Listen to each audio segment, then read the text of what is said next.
Requires a close examination of the words themselves. The words are either important or they're not.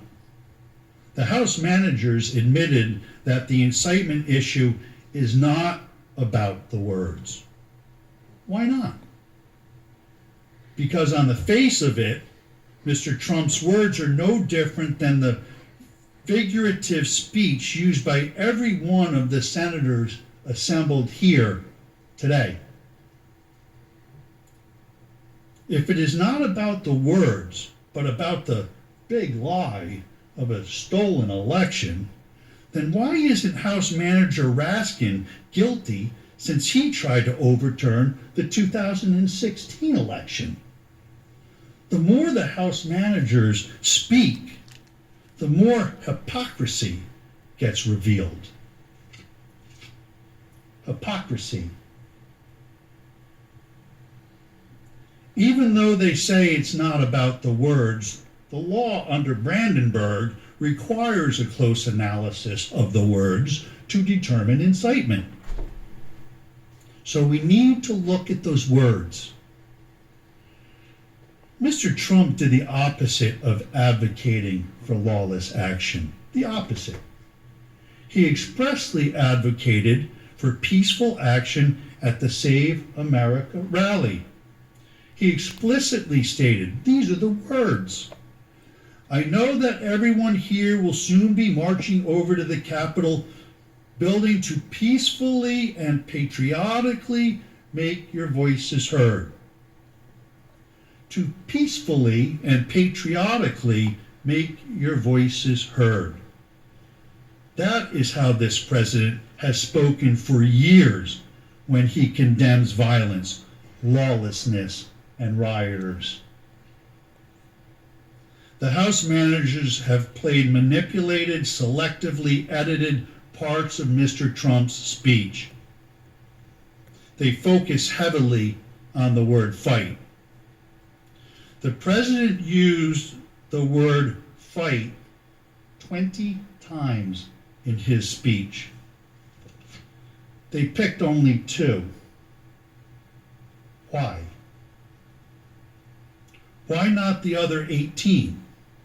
Because they don't tell the story the way they want to tell it. Here are all of them. Listen to the context. And Rudy, you did a great job. He's got guts. You know what? He's got guts. Unlike a lot of people in the Republican Party, he's got guts. He fights. He fights. And I'll tell you, thank you very much, John. Fantastic job. I watched. That's a tough act to follow, those two.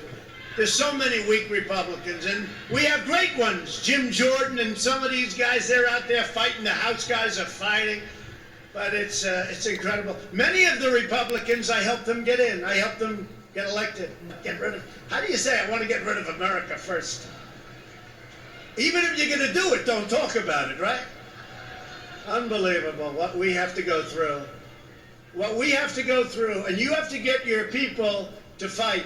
And if they don't fight, we have to primary the hell out of the ones that don't fight. You primary them. We're gonna let you know who they are. I can already tell you, frankly. Republicans are constantly fighting like a boxer with his hands tied behind his back. It's like a boxer. And we want to be so nice. We want to be so respectful of everybody, including bad people. And we're going to have to fight much harder. And Mike Pence is going to have to come through for us. And if he doesn't, that will be a sad day for our country. Because you're sworn to uphold our Constitution. And the accountability says, if we see somebody in there that doesn't treat our vets well, or they steal, they rob, they do things badly, we say, Joe, you're fired, get out of here. Before you couldn't do that. You couldn't do that before. So we've taken care of things, we've done things like nobody's ever thought possible. And that's part of the reason that many people don't like us, because we've done too much. but we've done it quickly, and we were going to sit home and watch a big victory, and everybody had us down for a victory. It was going to be great.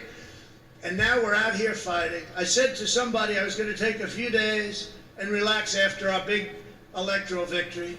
10 o'clock, it was over. The American people do not believe the corrupt fake news anymore. They have ruined their reputation.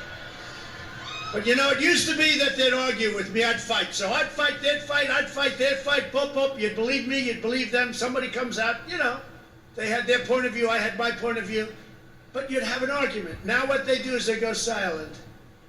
It's called suppression. And that's what happens in a communist country. That's what they do. They suppress. You don't fight with them anymore, unless it's a bad story. If they have a little bad story about me, they make it 10 times worse and it's a major headline. But Hunter Biden, they don't talk about him. What happened to Hunter? Where's Hunter? With your help over the last 4 years, we built the greatest political movement in the history of our country, and nobody even challenges that. I say that over and over, and I never get challenged by the fake news. And they challenge almost everything we say.